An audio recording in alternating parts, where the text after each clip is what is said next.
of GIS and the billing software. As you can see here, by using VBNet, we can create basically a menu system that replicates the functionalities of an entire city or town, dealing with their customers, contractors, and all the many requests and work that they do. This application would allow employees to basically see all or part of the menu depending on their logging and privileges. Employees can go in here and create work orders by just clicking on that command, and as you can see here, the program would go in and load a form that basically show an interface that allow them to view not only information from the GIS but also information from the billing software. One could here just find information by either entering house number, street name, account number, or last name. If we use the option house number, street name, then users can go in and either enter house number and find all addresses that match that number, enter street name and find all addresses on that street, or use a combination of both. If we just go ahead and here and enter 16, and then let's say a street name, select Austrian Court and click find records, then the program would go into the database and find all addresses on Austrian Court that have numbers 16 and something else. And then the employees can go ahead and select the addresses for that request. If it was 16903 Austrian Court, then just go ahead and click it. As you can see here, what the program is going to do is first connect to the Keystone database, which is the billing software, and bringing all the information on that account.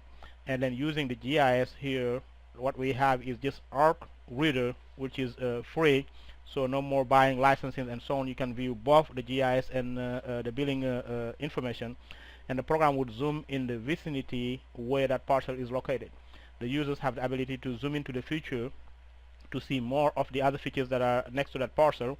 They can zoom out or also go ahead and flash to see exactly what parcel the account referred to. As you can see here, then they can start now entering that request. You have a possibility of putting in the date of request by selecting a calendar here. If the date is today's date, then you just leave it to that. If the date is to be changed, if the request was, let's say, for February 6th, then you can go ahead and just select that. If you have appointment time, you can go and click it here and select it. If not, you can start entering the people that call for that request. If you have a telephone number for the person who called, you can go ahead and enter that telephone number and then move to the different field. If the billing address was different from the service address here, you can go ahead and change that. If not, that remain. And as you can see now, all the information that comes from the billing software that shows basically the meter location, touch ID, radio ID, meter number, and so on, are show the date it was installed, the make, size, and whatnot. You can go here and select the location of the meter if it's inside and so on. Select that, and then you can start entering the request itself. If you needed to do a final read, you can go and click that.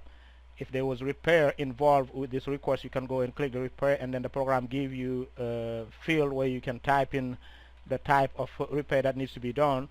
If this meter needed to be turned off, then you can go ahead and click the turn off, and as you see here, when you click the turn off, it will disable the turn on. And if you made a mistake and wanted to go back to turn on, you just click that back, and then if you want it turn on, you can click turn on, and the same way here it will disable the turn off.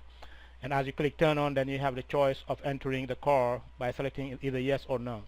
At the same time here, you also have the possibility to enter the reason why you're doing this request or work order. Let's say if this was because the register was damaged, then you can go ahead and click on that and select that. The program would also show you the last consumption and the last reading that was for that account. You can also get the history of the entire reading and consumption for the same account by clicking here. As you can see, a form would come showing basically all the reading, the consumption, the date they were selected, and then a graph that shows the distribution of that consumption. You can print this form or go ahead and just collapse it.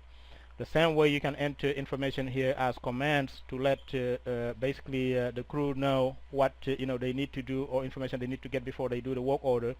The program also shows all the commands that were entered previously for that account. You see here the last one, but you can go and view basically all the other commands here and see exactly who did what, when they did it, and so on. And when you're done with that, you can go ahead and collapse it. The same way here, the program enters the grid where that house is located or that property. The person who's entering the information by using the logging. You can also select any picture that is basically connected to that specific account, and then view that in a window that you can either print or just view and collapse. As that's done, then users can go ahead and either print this form and save it if they wish to, or just go ahead and add the work order itself into the database by clicking add work order, and here you can see the program would go and add that work order into the database.